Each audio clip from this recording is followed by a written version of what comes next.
There is a self-negation. In front of everybody, I don't exist, but I'm still eternal. That's what is called the I am. Outside space-time altogether. To reach God, you have to be timeless as well. You have to be self-negating. But when you are at the I am breath, you can commune with God, but no one can see you.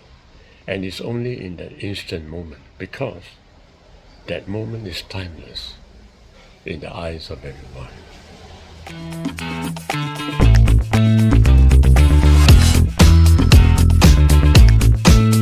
I want to say something here. In my previous video, I mentioned that I turned to breath. How I turn to breath is because I observe my thoughts. And I observe my thoughts with a resonance, meaning that I will somewhat put the frequency of the observer and the thoughts to an equality. And in this way, there is a resonance.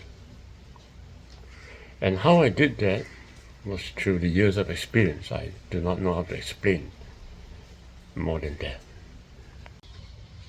And the question in my mind right now is, when I resonate with the thoughts, what happened? Did the frequency turn to that of the thoughts? Or did the frequency turn to that of the observer? What was the frequency after a resonance? My understanding is that there is a nullification. And in that instant moment, let me repeat, in that instant moment, the frequency turns to the speed of light. And that's the reason why I felt total I am, and I felt total breath. And the same thing must have happened at Jericho. When Joshua surrounded the walls of Jericho, on the seventh time, God instructed that they all should voice out very loudly, and then suddenly the walls of Jericho would fall as a result of the resonance. The same thing is taking place in experimental medical science today. What they did was they sent a frequency that is similar to the cancerous cells, and the result effect is that the cancerous cells exploded into bits because of the resonance. And the remaining cells were all saved. Sounds magical, but it's because of the resonance. You see, only through resonance can two space-time meet with each other. Without a resonance, they cannot communicate. And so why is there a communication as a result of resonance? My understanding, as I said earlier, is that in the resonance, when the frequencies matches with the other frequency, there is an instant nullification, during which there's an explosion or burst out of the speed of light. At the speed of light, it is timeless. So because it's timeless, the cells, the Jericho walls, were all removed, because it's timeless. In the eyes of the viewer, what is taking place is that that timeless object simply disappeared in the eyes of an external viewer. But what is taking place in that object is different.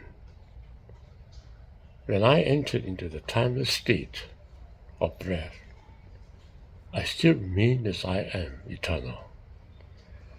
In that instant moment, there is a self-negation. In front of everybody, I don't exist, but I'm still eternal. That's what is called the I am. And that is why if you search for the I am, you cannot find the I am. You cannot find God. And the reason is because God is in a timeless state, outside space-time altogether. To reach God, you have to be timeless as well. You have to be self-negating. But when you are at the I am breath, you can commune with God, but no one can see you. And it's only in that instant moment, because that moment is timeless in the eyes of everyone. And this explains why when God speaks to the people at Mount Sinai, what happened? The people do not want to hear the voice of God. And why? Because hearing the voice of God, they felt themselves blank out. They felt themselves being destroyed, so to speak. Unless you're willing to hear the voice, you feel very traumatized because that voice brings you to a state of being. You feel total nakedness and you can't accept it. So everyone couldn't accept it when they heard the voice of God at Mount Sinai. But Moses was used to it because Moses understood I am. And so when he heard the voice of God, he immediately communed with the voice of God. And that's why it is written that Moses was able to enter into the darkness where God was.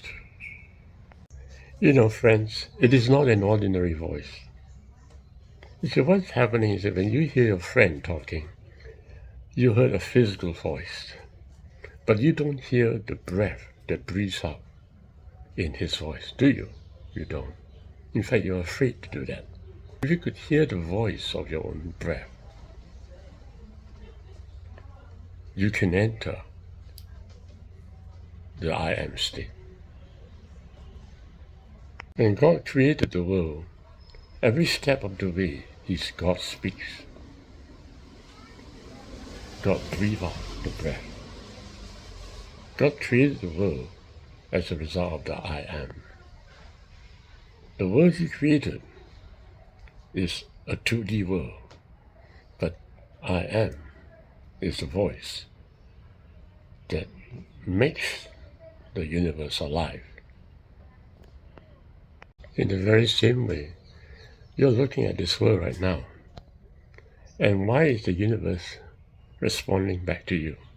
It's because you have got your true observer within you, and you make this world alive because of the I am voice inside you. The only problem with you is that you're not able to sense that I am voice. You're not able to sit on the I am voice. If you could sit on the I am voice, you can realize eternity. You can commune with God.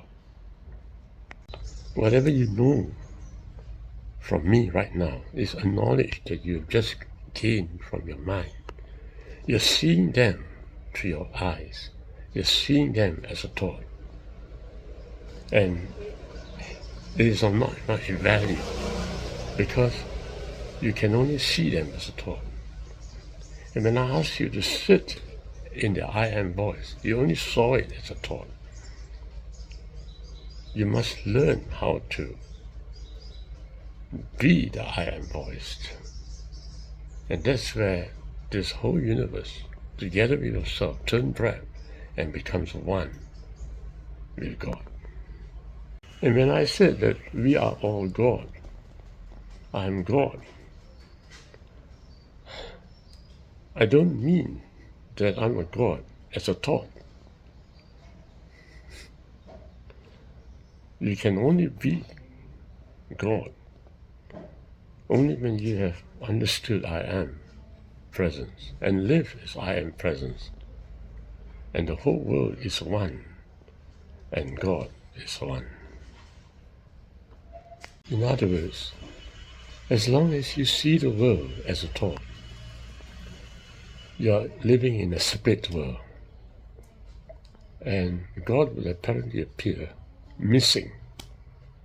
And you have to imagine God coming towards you and living with you.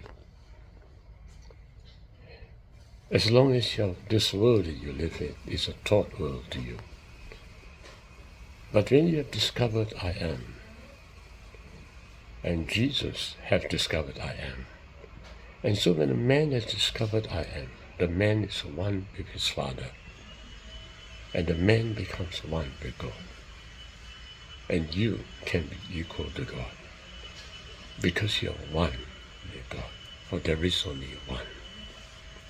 If you believe that somebody else is a God, it is of not much value to you. Well, he's a God and you are not a God. But the truth is that you must return to I am and be as God, and thus become as God. And thus you can say, I and my Father is one.